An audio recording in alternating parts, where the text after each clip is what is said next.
Stop trying to keep up. Because the truth is, you may be racing people who are not even on your road. You are looking at other people's lives, measuring their progress, watching their milestones, and quietly asking yourself, why am I not there yet? But what if the problem is not that you are behind? What if the problem is that you are trying to run a race that was never meant for you? Not every path is yours. Not every timeline is yours. And not every person you admire is actually living a life you would want if you saw the full version of it. You need to be aware of the illusion of the lead. From the outside, it can look like everyone else is ahead. People are posting constant milestones, effortless success, perfect homes, perfect trips, perfect relationships, perfect bodies, perfect careers. It looks like everyone is winning, moving, building, growing, and becoming something. And then you look at your own life, and it feels too slow, too ordinary, too unfinished. But here's what we forget. Behind the scenes, many of the people we compare ourselves to are quietly miserable.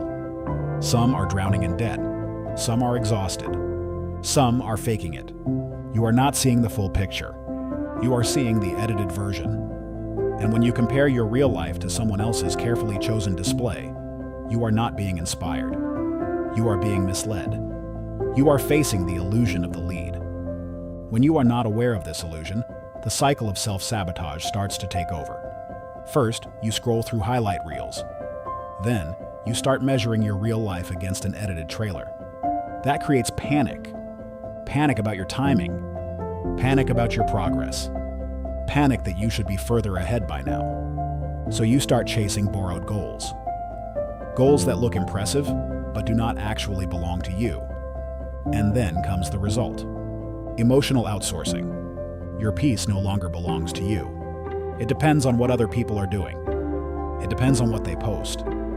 It depends on whether you feel ahead or behind. And that is not motivation. That is self-sabotage. Your nervous system was never designed to process thousands of highlight reels before breakfast. Think about that. Before you have even properly started your day, your mind has already seen someone's engagement, someone's promotion, someone's holiday, someone's new house, someone's perfect morning routine, and someone's dramatic transformation. Your brain is trying to process all of that as if it is happening in your real environment. But it is not real life. It is a flood of selected moments.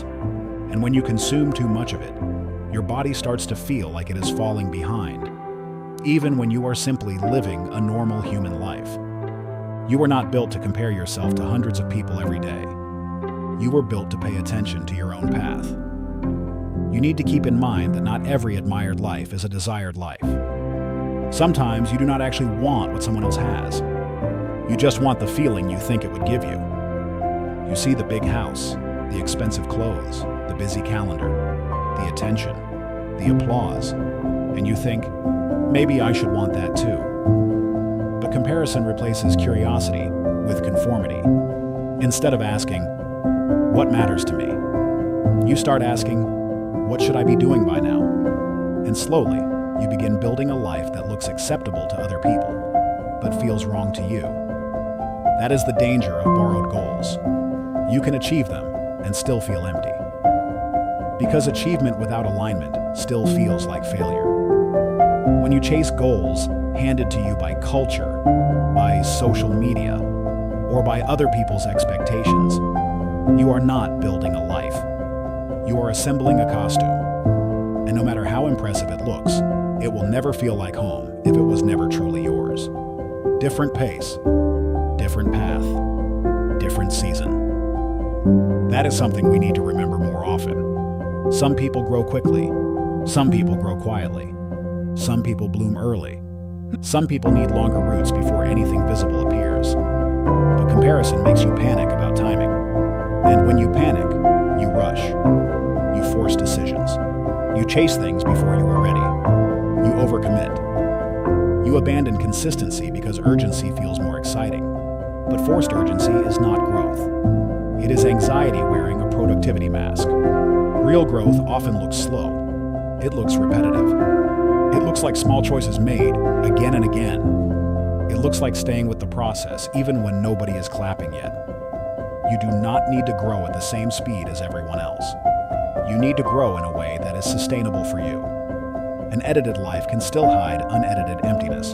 That is the part we do not always see. A life can look beautiful online and still feel disconnected in private. A person can have followers, likes, attention, and praise, and still feel lonely. This is what happens when we live from the outside in. We make choices based on how they will appear, not how they will feel. We ask, will this look successful? Instead of asking, does this feel honest? And eventually, our peace becomes unstable. If someone else is doing better, our worth crashes. If we feel ahead, our worth rises. That is emotional outsourcing. It means handing your peace over to other people's timelines and captions. And your peace is too valuable to be controlled by someone else's highlight reel. So here is the critical shift.